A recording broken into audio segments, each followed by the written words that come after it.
Registration is now open for this month's free Zodiac, and we're going to be playing Battle of Chaos format, baby, TCG OCG card pool. And yes, we have some awesome gem prizes for you guys as per usual. Deckbot, it's an encompassment of a whole lot of stuff, so it's totally free to play.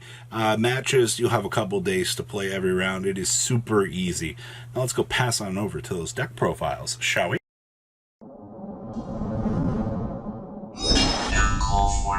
Don't be like the 36.5% of you, not smash it over the crap that subscribe button. Smash it so we can get closer to 100K, baby. First card on our top 5 cards you might want to consider keeping an eye on out of Burst of Destiny is actually B-Trooper Descent.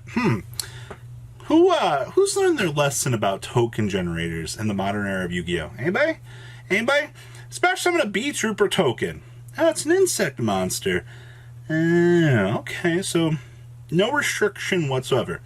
Then if you control an insect monster with 3,000 or more attack, you can destroy one other spell trap card on the field. You can only activate one B-Trooper Descent per turn. Now, this is good card design effectively here. Konami said, you know what? We're going to make another generic token generator, but this time we're going to slap it on insects. But we're not going to put any sort of restrictions on it. That's good. I'm glad that for a TCG exclusive, Konami's learning to kind of branch out here. Now, the in-house archetype advantage that you get here is if you got an insect monster with 3,000 or more attack, you get a basic MST functionality as well, which, okay, that seems good to me, but it's not a quick play, which means that's kind of stinky. But this card's design premise was to effectively replace what was everybody's favorite card, you know, Ready Fusion, with the $200 locked behind Quagger Hercules BS. So something to keep an eye on.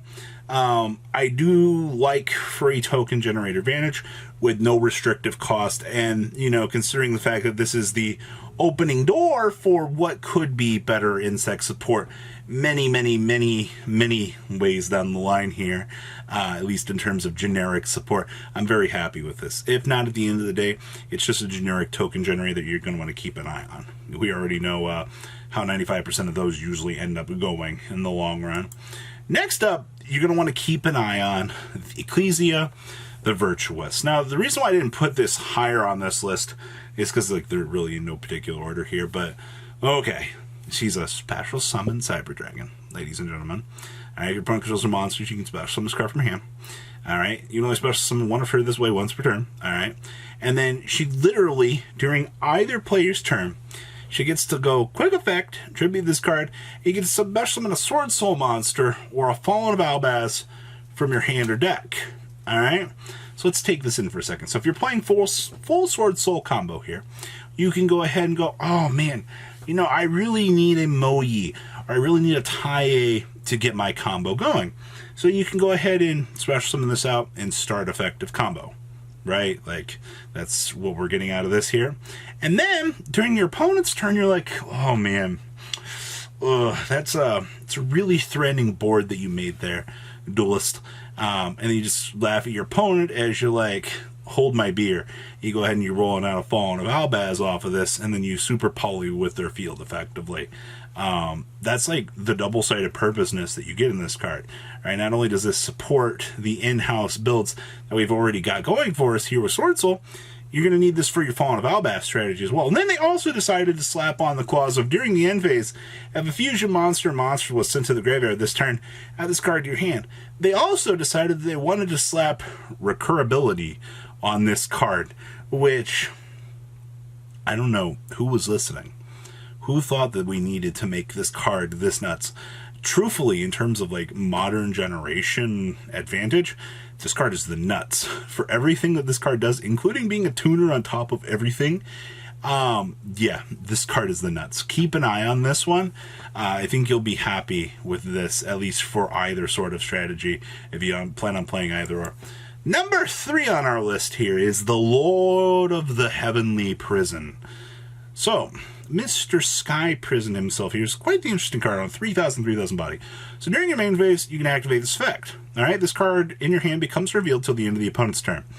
Alright, and then when this card is revealed by this effect, all of your back row go no touchy to the opponent. Now, that unfortunately also applies to your opponent, so don't go trying to cheese pop their cards when you trigger this effect, because you're going to look like a big old stinky head. Alright?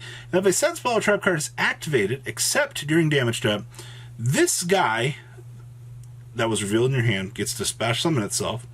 Alright, and then you can reveal and set one spell or trap card directly from your deck, but banish it during the next, or during the end phase of the next turn.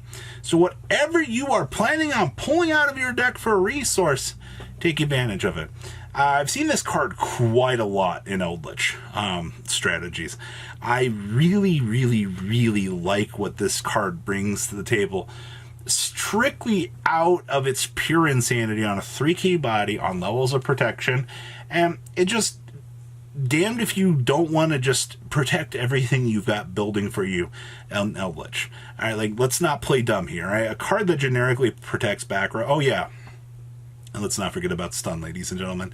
You already know that stun is my baby. You already know that you're going to have a very fun time just having this card be one of the most pessimistic. And you need a Dark Hole, you need a Raigeki, you need a Pot of Desires. Whatever card you need is a combo piece, and it's on my field.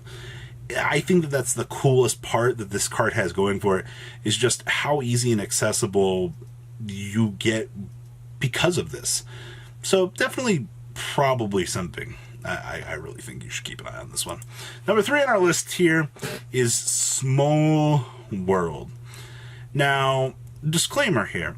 I gotta put this on the list strictly because every time the player base talks about this card, there is so much, like, hype around this card. Everybody has an opinion on this card, like everybody has an anus, and it's very interesting to me at the end of the day. So reveal one monster in your hand. Choose one monster from your deck that has exactly the same, one of the same types between type, attribute, level, attack, or defense. Banish the revealed monster from your hand face down. Then add from your deck to your hand one monster that has exactly one type, attribute, level, attack, or defense as the monster chosen from this card. Banish the chosen card from the deck face down. Alright, so basically, you're going to get a effective root out of this. This thing that scares me most about this card is it's an inherent -1. But the amount of combos that people have been working up, going, well, you can trade a hand trap for an Alistair, like, that's pretty good, right? And, okay, that, I guess that feels good at the end of the day. I've seen this card come up in the OCG with, you know, the whole, what was it, Crystron theme, or taking advantage of this. But when I look at everything else, yeah, this card's combo ceiling is just so high, but still at the end of the day, it's locked behind that -1 preference. And I think that's what players are really kind of scared about when they look at this card and they decide, is this really what I want to play for competitive? It feels kind of short on that. But in terms of the explosive potential, I'm sure this card will have its day. Trust me. Generically good design cards like this always will find a way to see some sort of play. And the best of the best, the #1 card I'd keep an eye on, is the Destroy Phoenix Enforcer himself. One level 6 or higher hero monster plus a Destiny hero monster. Monster opponent controls who's 200 attack for each hero card in your graveyard. Then you can only use each of the following effects of Destroyer Phoenix Enforcer DPE once per turn. Quick effect: destroy one card your opponent controls and one card on your field. Or, excuse me, one card on the field, not your field. If this card is destroyed by battle card effect, you can activate the spec. Special summon a Destiny hero monster from your graveyard during the next turn. Alright, let's keep that in mind. So, straight off the bat, this card can revive itself. This card is a quick effect menace. Personally, after playtesting this card for as much as I have, you know, we look at this card in the Modern Era format and people are like, well, you know, I'd rather play Dragoon over this. In some cases, yes, that'll be true. But Fusion Destiny doesn't quite... You don't have to... Red Ice Fusion versus Destiny Fusion, though, is Red Ice Fusion locks you for the turn. You can still do full combo with Fusion Destiny and then resolve your fusion.